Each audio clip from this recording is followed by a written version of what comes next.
오늘은 마태복음 13장 44절에서 46절을 보겠습니다. 천국은 마치 밭에 감추인 보화와 같으니. 예수님은 복음을 선포하시며 비유로 말씀하셨지만 제자들에게는 비유를 잘 설명해 주셨습니다.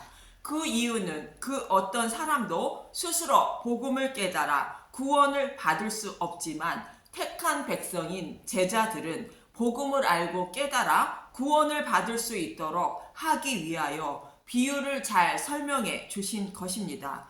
마태복음 13장 11절 대답하여 이르시되 천국의 비밀을 아는 것이 너희에게는 허락되었으나 그들에게는 아니 되었나니. 마태복음 13장 12절 무릇 있는 자는 받아 넉넉하게 되되 없는 자는 그 있는 것도 빼앗기리라. 그래서 예수님은 제자들에게는 비유를 잘 설명해 주신 것인데 저와 여러분에게는 성령님이 오셔서 복음을 깨닫게 하시고 믿음에 이르게 하셔서 구원해 주신다는 것입니다. 사도 바울도 복음을 알고 난 후에는 구원은 이 방법밖에 없다는 것을 알고 세상의 지혜로 복음을 전하지 않고 세상 사람들이 미련하다고 생각하는 십자가에 못 박힌 예수만 전했고 오직 성령께서 깨닫게 해주신 것만 전했다는 것으로 복음의 말씀만으로 거듭날 수 있기 때문이라는 것입니다. 이 말씀을 하시고 오늘 본문은 밭에 감추인 보화와 진주에 대하여 말씀하고 있습니다. 이 말씀은 씨 뿌리는 자의 비유를 시작으로 우리가 어떻게 구원을 받게 되는지 설명하고 있는 문맥입니다. 모든 인류는 복음을 알지도 받아들이지도 못하는 맹인이며 기먹은 자라는 것으로 이들 중에 선포되는 말씀을 듣고 부름을 받아 복음을 깨닫게 되어 구원을 받는 자가 있다는 것입니다. 그래서 예수님은 복음의 말씀을 선포하고 있다는 것입니다. 그럼 본문 44절에서 46절을 보면 마태복음 13장 44절 세 가지의 비유. 천국은 마치 밭에 감추인 보화와 같으니 사람이 이를 발견한 후 숨겨두고 기뻐하며 돌아가서 자기 소유를 다 팔아 그 밭을 사느니라. 마태복음 13장 45절 또 천국은 마치 좋은 진주를 구하는 장사와 같으니. 마태복음 13장 46절 극히 값진 진주 하나를 발견함에 가서 자기 소유를 다 팔아 그 진주를 사느니라. 밭에 감추인 보화가 있고 지극히 값진 진주가 있다는 것입니다. 여기서 보화와 진주는 복음의 말씀인 예수님을 상징하는 것임을 잘 아실 것입니다. 보화와 진주를 가져야 구원을 받는다는 것으로 귀하고 소중하다는 것인데 그것을 어떻게 산다는 것인가? 생명의 속전은 너무 엄청나서 그 값을 영원히 마련하지 못한다고 시편 49편 6절에서 8절은 말합니다. 시편 49편 6절 자기의 재물을 의지하고 부유함을 자랑하는 자는 시편 49편 7절 아무도 자기의 형제를 구원하지 못하며 그를 위한 속전을 하나님께 바치지도 못할 것은 시편 49편 8절 그들의 생명을 속량하는 값이 너무 엄청나서 영원히 마련하지 못할 것임이니라. 그래서 우리는 그 값을 영원히 마련하지 못하니 돈 없이 값 없이 와서 보화와 진주인 포도주와 젖을 사라 성경은 말씀하고 있는 것입니다. 이사야 55장 1절 하나님의 긍휼 오호라 너희 목마른 자들아 물로 나오너라 돈 없는 자도 오라 너희는 와서 사 먹되 돈 없이 값 없이 와서 포도주와 젖을 사라. 그런데 본문은 자기 소유를 다 팔아서 보화와 진주를 산다고 말씀하십니다. 성경에는 본문의 말씀대로 자기 소유를 다 팔아 생명의 양식을 사 먹고 생명을 살린 사람들이 있습니다.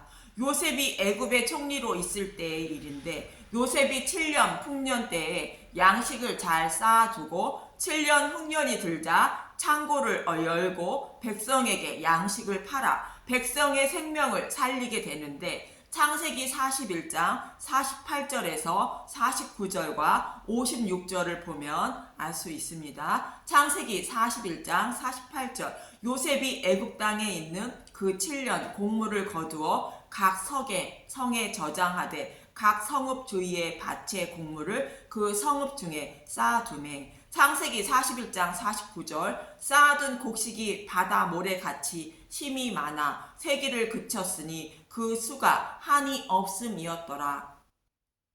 창세기 41장 56절, 온 지면에 기근이 있음에 요셉이 모든 창고를 열고 애굽 백성에게 팔세. 애굽 땅에 기근이 심하며. 여기서 7년 풍년은 저와 여러분이 먹고 생명을 살리는 영적인 양식인 성경의 말씀을 기록하는 기간으로, 약속의 말씀대로 예수님이 십자가에서 죽으시고 부활하시기까지인 구약을 말하며, 7년 흉년은 십자가 외에 더 이상의 구원의 계시가 없다는 것으로 복음 외에는 구원받을 방법이 더 이상 없다는 의미로 신약 시대를 말합니다. 그래서 복음 시대인 지금은 7년 흉년의 기간으로 애굽의 백성이 자신의 소유를 다 팔아 요셉이 가지고 있는 양식을 사 먹고 생명을 살린 것처럼, 예수님이 선포하여 주시고 나누어 주시고 있는 복음의 말씀을 나의 소유를 다 팔아 사 먹어야 우리의 생명을 살릴 수 있다는 것이며 다른 방법은 없다는 뜻입니다. 이렇게 요셉이 곡식을 쌓았는데 흉년이 들자 세상에는 먹을 것이 떨어지게 되고 백성들은 요셉에게서 양식을 사 먹게 되는데, 창세기 47장 13절에서 20절을 보겠습니다. 창세기 47장 13절, 기근이 더욱 심해지다. 기근이 더욱 심하여 사방에 먹을 것이 없고 애굽 땅과 가나안 땅이 기근으로 황폐하니. 창세기 47장 14절, 요셉이 곡식을 팔아 애굽 땅과 가나안 땅에 있는 돈을 모두 거두어 들이고 그 돈을 바로의 궁으로 가져가니. 창세기 47장 15절, 애굽 땅과 가나안 땅에 돈이 떨어진지라 애굽 백성이 다 요셉에게 와서 이르되, 돈이 떨어졌사오니 우리에게 먹을 거리를 주소서. 어찌 주 앞에서 죽으리까? 창세기 47장 16절, 요셉이 이르되 너희의 가축을 내라. 돈이 떨어졌은즉 내가 너희의 가축과 바꾸어 주리라. 창세기 47장 17절, 그들이 그들의 가축을 요셉에게 끌어오는지라 요셉이 그 말과 양떼와 소떼와 나귀를 받고 그들에게 먹을 것을 주되 곧 그 모든 가축과 바꾸어서 그해 동안에 먹을 것을 그들에게 주니라. 창세기 47장 18절, 그 해가 다 새고 새해가 되매 무리가 요셉에게 와서 그에게 말하되 우리가 주께 숨기지 아니하나이다. 우리의 돈이 다하였고 우리의 가축대가 주께로 돌아갔사오니 주께 낼 것이 아무것도 남지 아니하고 우리의 몸과 토지뿐이니라. 창세기 47장 19절, 우리가 어찌 우리의 토지와 함께 주의 목전에서 죽으리까? 우리 몸과 우리 토지를 먹을 것을 주고 사소서. 우리가 토지와 함께 바로의 종이 되리니 우리에게 종자를 주시면 우리가 살고 죽지 아니하며 토지도 황폐하게 되지 아니하리이다. 창세기 47장 20절, 그러므로 요셉이 애굽의 모든 토지를 다 사서 바로에게 바치니 애굽의 모든 사람들이 기근에 시달려 각기 토지를 팔았음이라. 땅이 바로의 소유가 되니라. 애굽의 백성들은 흉년이 들자 자신이 가지고 있던 돈과 가축과 토지보다 더 소중하고 값진 보화와 진주를 발견하게 된 것입니다. 흉년이 들어 먹을 것이 없자 자신의 생명을 살릴 수 있는 방법은 자신이 가지고 있는 소유가 아니라 오직 요셉이 가지고 있는 양식이라는 것을 알게 된 것입니다. 그래서 애굽의 백성들은 자신이 가지고 있던 것을 모두 팔아 요셉에게서 보화와 진주를 산 것입니다. 생명의 양식을 산 것입니다. 그리고 자신의 생명을 살린 것입니다. 이 말씀은 눈으로 보이는 자신의 소유를 다 파는 것이 아님을 잘 아실 것입니다. 이 말씀이 무엇을 의미하고 있는지 알려주는 사건이 바로 요셉과 형제들의 이야기로, 형들이 애굽에 와서 요셉에게서 돈 없이 값 없이 양식을 사 먹고 아버지 야곱과 함께 요셉에게로 가는 모습을 통하여 알 수 있습니다. 야곱의 아들들은 하나님이 택하신 자들로 저와 여러분을 모형하는 자들입니다. 애굽과 온 땅에 흉년이 들자 애굽에는 양식이 있다는 소식을 듣고 요셉의 형들은 양식을 사러 애굽으로 내려가게 됩니다. 그런데 요셉은 형들을 알아보고 정탐꾼이라 칭하며 막내 동생 베냐민을 데리고 오라 명령하며 형들을 감옥에 가둡니다. 창세기 42장 17절에서 20절을 보면, 창세기 42장 17절, 그들을 다 함께 3일을 가두었더라. 창세기 42장 18절, 사흘 만에 요셉이 그들에게 이르되 나는 하나님을 경외하노니 너희는 이같이 하여 생명을 보존하라. 3일을 가둔다는 것은 예수님의 죽으심과 부활을 모르는 자들이므로 예수님의 죽으심과 부활을 알아야 한다는 의미로 3일을 가둔 것입니다. 창세기 42장 19절, 너희가 확실한 자들이면 너희 형제 중 한 사람만 그 옥에 갇히게 하고 너희는 곡식을 가지고 가서 너희 집안에 굶주림을 구하고, 창세기 42장 20절, 너희 막내 아우를 내게로 데리고 오라. 그러면 너희 말이 진실함이 되고 너희가 죽지 아니하리라 하니 그들이 그대로 하니라. 한 사람을 감옥에 가두는 것은 예수님이 죽으시고 부활하신 것을 잊지 말라는 것이며 반드시 베냐민을 데리고 오라는 의미입니다. 그럼 베냐민은 누구를 상징하는 인물이기에 요셉인 베냐민을 데리고 오라는 것인가? 베냐민은 라헬이 에브랏 길에서 산고의 고통을 죽으며 낳은 아들인데, 창세기 48장 7절은 라헬을 베들레헴 길에 장사했다고 말합니다. 창세기 48장 7절, 내게 대하여는 내가 이전에 밧단에서 올 때에 라헬이 나를 따르는 도중 가나안 땅에서 죽었는데 그것은 에브랏까지 길이 아직도 먼 곳이라 내가 거기서 그를 에브랏 길에 장사하였느니라. 에브랏은 곧 베들레헴이라. 라헬을 에브랏 길에 장사하였다며 에브랏은 베들레헴이라 성경은 말하고 있습니다. 라헬이 베냐민을 낳은 모습을 여자가 자신의 후손으로 메시아를 곧 베냐민을 낳고 있는 모습을 설명하고 있는 것입니다. 하나님은 여자의 후손으로 메시아를 보내주신다고 약속하셨습니다. 창세기 3장 15절, 내가 너로 여자의 원수가 되게 하고 내 후손도 여자의 후손과 원수가 되게 하리니 여자의 후손은 내 머리를 상하게 할 것이요 너는 그의 발꿈치를 상하게 할 것이니라 하시고, 그 약속의 말씀대로 여자가 자신의 후손인 아들을 메시아를 낳는 모습으로 라헬이 베냐민을 낳았다고 말하고 있는 것입니다. 그래서 베냐민은 여자의 후손으로 오실 메시아를 상징하는 인물로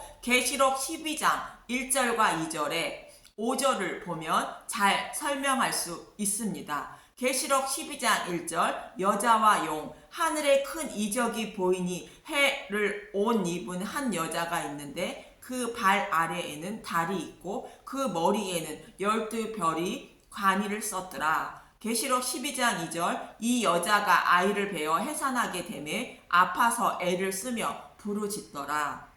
여기서 여자는 구약 교회인 이스라엘 백성을 말하는 것으로 이스라엘 백성을 통하여 메시아가 오시는 모습을 말씀하고 있는 것입니다. 마치 산고의 고통으로 죽음에 이르면서 베냐민을 낳고 있는 라헬의 모습과 같은 것입니다. 계시록 12장 5절, 여자가 아들을 낳으니 이는 장차 철장으로 만국을 다스릴 남자라. 그 아이를 하나님 앞과 그 보좌 앞으로 올려가더라. 이 말씀처럼 베냐민은 메시아인 예수를 상징하는 인물이며 요셉은 형들에게 베냐민을 데리고 오라는 것으로 예수님을 영접해야 곧 믿어야 생명을 얻을 수 있다는 뜻으로 베냐민을 데리고 오라는 것입니다. 저와 여러분에게도 예수님은 자신에게 오려면 예수님을 영접해야 한다고 말씀하고 있는 것입니다. 그 후 요셉은 형들에게 양식을 주고 돈도 돌려주어 아버지께 돌려보냈고, 양식이 떨어지자 형들은 베냐민을 데리고 애굽으로 가게 됩니다. 요셉은 창세기 43장 24절에 그들을 요셉의 집으로 인도하고 물을 주어 발을 씻게 하며 그들의 나귀에게 먹이를 주더라. 이때 요셉은 형들을 집으로 인도하고 자기 음식을 나누어 주게 됩니다. 그런데 요셉은 창세기 43장 33절 그들이 요셉 앞에 앉되 그들의 나이에 따라 앉히게 되니 그들이 서로 이상히 여겼더라. 창세기 43장 34절 요셉이 자기 음식을 그들에게 주되 베냐민에게는 다른 사람보다 5배나 주매 그들이 마시며 요셉과 함께 즐거워하였더라.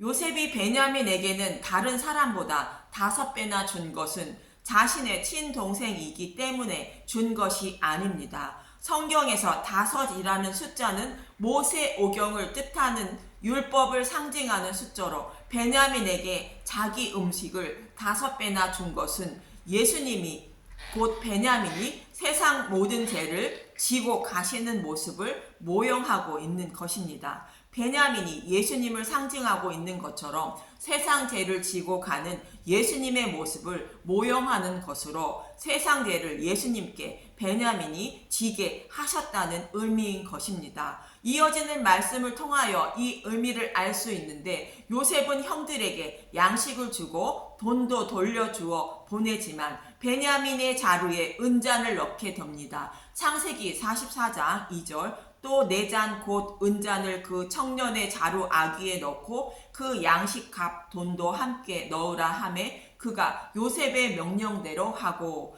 그럼 이 은잔의 의미가 무엇일까 보겠습니다. 예수님은 십자가에 달리시기 전에 아버지께 이렇게 기도하십니다. 마태복음 26장 39절 조금 나아가사 얼굴을 땅에 대시고 엎드려 기도하여 이르시되 내 아버지여 만일 할만하시거든 이 잔을 내게서 지나가게 하옵소서. 그러나 나의 원대로 마옵시고 아버지의 원대로 하옵소서 하시고.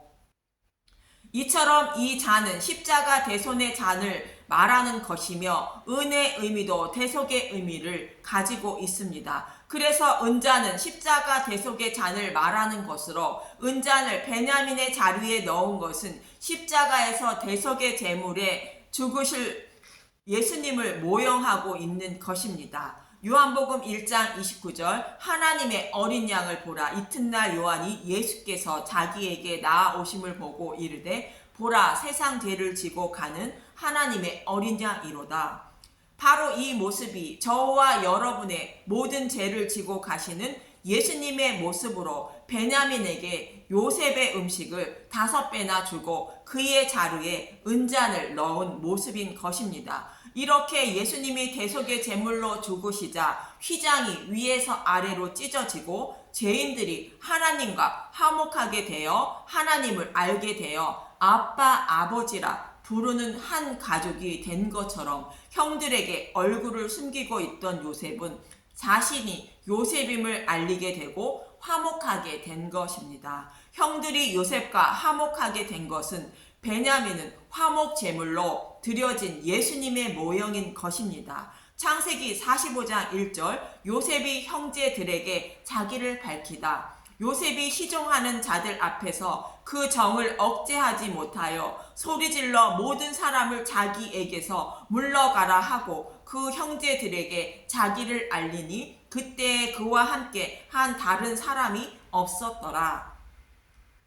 이렇게 베냐민이 곧 예수님이 은잔을 지게 되므로 십자가 대속으로 말미암아 요셉과 곧 하나님과 형들은 곧 죄인들이 화목하게 되고 모든 가족을 데리고 요셉에게로 오는 것입니다. 하나님 우편에 앉아 계시는 예수님이 저와 여러분을 하나님 나라로 초대하여 하나님 나라로 들어가게 되는 모형인 것입니다. 이처럼 요셉은 양식을 사러 온 형들에게 베냐민을 데리고 오라는 것은 형들의 생명을 구하기 위하여 형들의 모든 죄를 지고 대속하여 주신 예수님의 죽으심과 부활을 알아야 곧 요셉 자신과 형들이 화목하게 되고 생명을 살릴 수 있다는 의미로 베냐민을 곧 예수님을 데리고 오라 명령한 것입니다. 그리고 양식을 사러 온 형들에게 양식 값을 돌려준 것은 돈 없이 값 없이 와서 포도주와 젖을 사라 말씀하신 것과 같은 것입니다.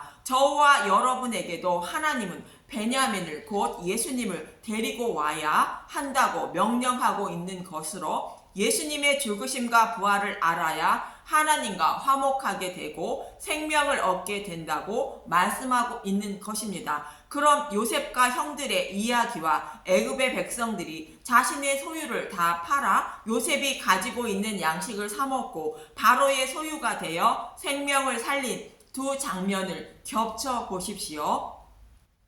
애굽의 백성들이 자신의 소유를 다 팔아 양식을 산 것과 요셉의 형들이 돈 없이 값 없이 양식을 사 먹은 것을 겹쳐보면 애굽의 백성들은 자신의 소유를 다 판 것이지만 눈으로 보이는 것을 판 것을 의미하는 것이 아님을 알 수 있습니다. 우리의 마음속에 가장 소중하게 여기는 것들 중에 순차적으로 생명의 양식과 바꾸어 먹고 있는 것임을 알 수 있습니다. 세상 것을 소망하는 마음을 다 팔아 하늘의 양식과 바꾸어 먹고 하늘을 소망하며 살아가는 자가 된 것입니다. 예수님의 죽으심과 부활의 의미를 알게 된 것으로 믿음의 군사가 된 것입니다. 먼저는 쉽게 양식을 사 먹을 수 있는 돈을 사랑하는 마음과 양식을 사 먹었고, 두 번째는 내일을 위하여 소중히 여기고 있는 마음을 내일 일을 걱정하고 있는 마음, 가축과 양식으로 바꾸어 먹은 것입니다. 그리고 그 후에는 자신과 토지를 다 주고 양식과 바꾸어 먹은 것으로 자신이 바로의 종이 곧 하나님의 종이 된 것입니다. 애굽의 백성들이 마지막 남은 마음과 토지를 바로에게 주고 종자와 바꾸어 먹고 바로의 종이 된 것처럼 저와 여러분은 땅을 소망하는 마음을 하나님께 드려 마음의 토지에 종자가 곧 씨와 복음의 말씀을 심겨지게 해야 하는 것입니다. 저와 여러분도 예수님을 영접하게 되면 자신이 가장 소중히 여기는 마음들을 복음의 말씀과 순차적으로 바꾸어 먹게 되는데, 결국 나의 마음을 모두 예수님께 드리는 예수님의 종이 되는 것입니다. 결국 자신을 부인하고 예수님의 종이 되는 모습인 것입니다. 이것은 오늘 본문의 말씀처럼 밭에 감추인 보화와 진주를 발견한 사람만 자신의 모든 소유를 복음의 말씀과 바꾸어 먹는 것입니다. 마치 애굽의 백성들이 흉년이 들자 요셉이 가지고 있는 양식이 아니면 생명을 유지할 수 없다는 것을 알고 자신의 소유를 다 팔아 양식을 사 먹고 바로의 종이 되어 생명을 살리는 모습과 같은 것입니다. 그런데 밭에 감추인 보화와 진주를 그 누구도 발견하지 못하는 맹인이라고 성경은 말하고 있는 것처럼 그것을 발견할 수도 있도록 저와 여러분의 눈을 열어주셔야만 발견이 가능한 것입니다. 성령님이 오셔서 밭에 감추인 보화와 진주를 발견하게 하시고 자신의 소유를 다 팔아 그것을 사게 하시는 것이며, 저와 여러분은 밭에 감추인 보화와 진주를 먹어 소유하는 자가 되는 것이며, 하나님이 가장 소중히 여기는 밭에 감추인 보화와 진주가 되는 것입니다. 세상은 하나님이 경영하는 밭이라 예수님은 말씀하셨습니다. 마태복음 13장 38절 밭은 세상이요 좋은 씨는 천국의 아들들이요 가라지는 악한 자의 아들들이요. 하나님이 경영하시는 밭인 이 세상은 하나님이 경영하시는 포도원이며, 저와 여러분은 그 포도원에서 일하는 품꾼으로 복음을 품삯으로 받길 원하고 일하는 품꾼들입니다. 예수님을 믿어 구원을 받으려는 자들입니다. 그 이 포도원에서 저와 여러분은 품삯으로 보화와 진주를 발견하게 되는 것이며 그것을 간직하는 자가 되어 하나님이 가장 소중히 여기는 세상이라는 밭에 보화와 진주가 된 것입니다. 이 세상에는 밭에 숨겨진 작은 예수가 된 것입니다. 그래서 하나님은 밭에 감춰 있는 보화와 진주를 사기 위하여 자신의 소유를 다 팔아 사신 것입니다. 하나님이 가장 소중히 여기시는 자신의 소유인 사랑하는 아들을 십자가에 내어주셔서 밭에 감추인 보화와 진주인 저와 여러분을 사신 것입니다. 저와 여러분을 밭의 보화와 진주로 여기시고 예수님이 자신의 생명까지 다 팔아 사신 것입니다. 여러분은 하나님의 이 은혜와 사랑을 알고 계십니까? 저와 여러분은 보화와 진주를 발견하고도 나의 소유를 다 팔아 그것을 사지 못하는 자들이지만 하나님은 저와 여러분을 세상이라는 밭에 감추인 보화와 진주로 여기시고 자신의 생명까지 다 팔아 사신 것입니다. 이것을 잊지 말아야 생명을 얻게 된다고 오늘 본문은 말씀하고 있는 것입니다. 저와 여러분도 하나님의 은혜를 입어 포도원에서 일하고 있는 품삯으로 보화와 진주를 발견한 것이며 그것을 간직하는 자가 되어 작은 예수가 된 것입니다. 이렇게 작은 예수가 된 저와 여러분은 십자가의 은혜와 사랑을 잊지 않고 살아가는 밭에 감추인 보화와 진주가 되시길 간절히 소망하며 기도합니다. 감사합니다.